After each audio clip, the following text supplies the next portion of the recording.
Nandito tayo sa bukid na naman. As usual, araw-araw dito tayo sa bukid.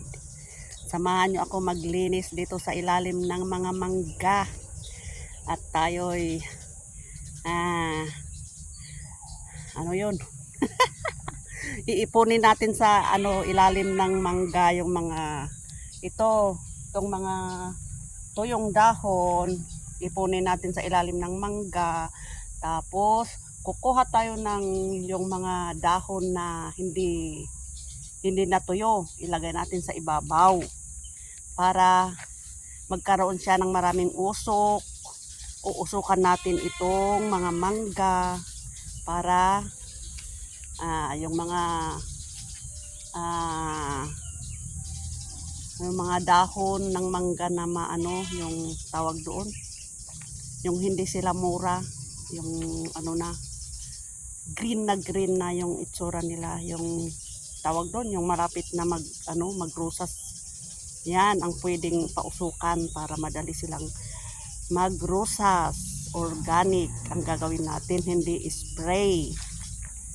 Huwag tayong gagamit ng mga chemicals gaya ng spray, kaya pausok na lang ang ating gagawin.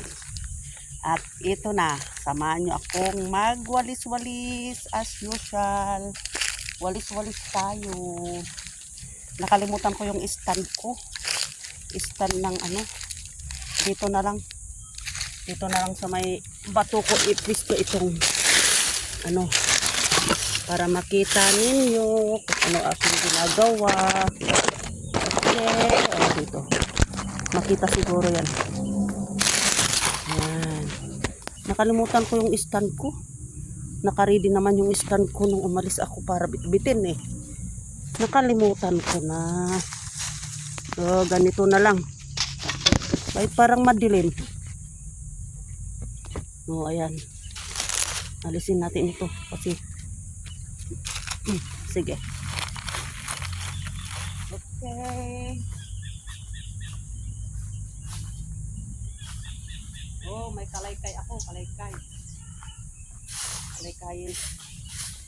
kalaykayin ang mga dahon. Ilagay natin dito sa ilalim. Ayan.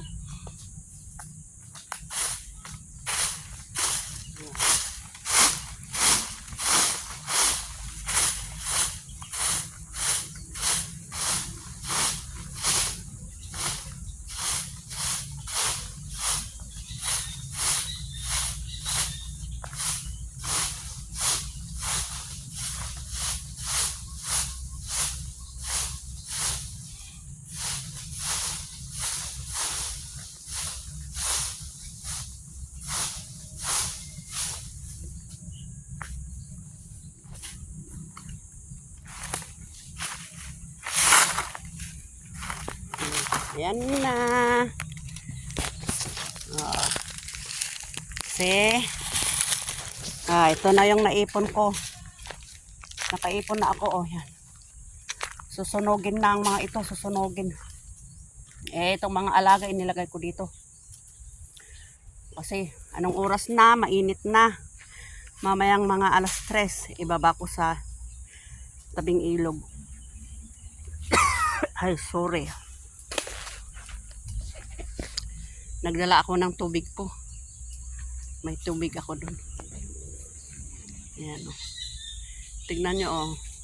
Araw-araw ako nandito sa bukid. Paunti-unti kong nililinisan. Kunti-kunti lang. Maglinis ako ng konti. Tapos bukas ulit konti. Ayan. Kaya ito malinis siya. Ngayon, mga ilalim ng mangga na ang aking nililinisan at susunugin. Ayan. Sarap tumira dito sa ilalim ng mangga kasi malamig. Magandang araw ngayon, medyo may hangin-hangin siya ng kunti. Hindi kagaya nakaraang araw, grabing init. Maingay ang narinig yung mga ingay sa taas. Highway kasi taas nito highway. Sa taas nito highway at saka sementeryo sa taas. Sa baba naman ilog.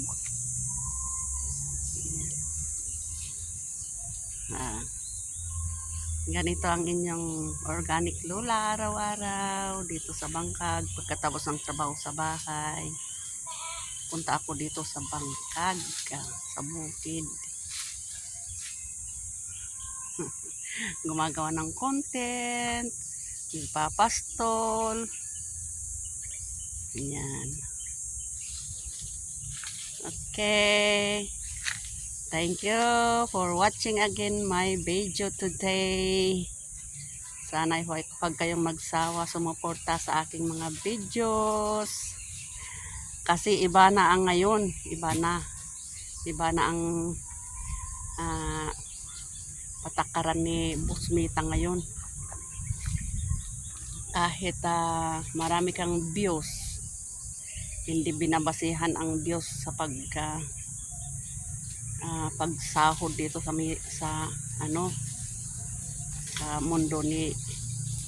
mundo ng pagpo-post, pagre-reels.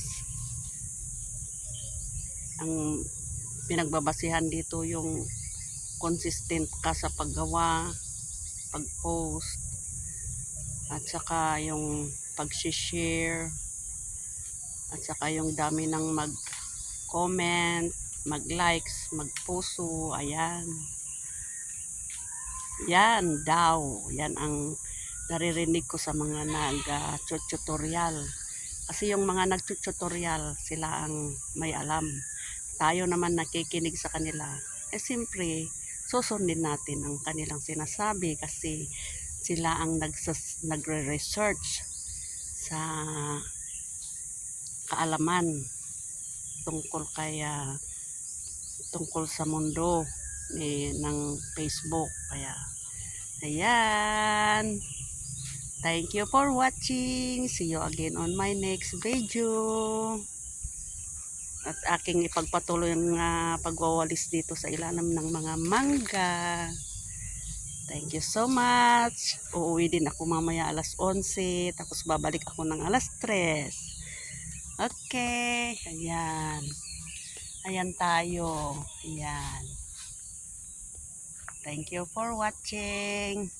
God bless you all. Ingat tayong lahat. Thank you sa aking viewers dyan, sa aking fans, sa aking idol na lagi nag-aalala sa akin, nagbibigay ng advice, at saka na nagpapakita ng care sa pag-a-advise sa akin. Thank you sa inyo. Dahil alam ko naman na ang inyong advice para sa akin ay maganda para sa ating health. Thank you so much. Bye. See you again on my next video.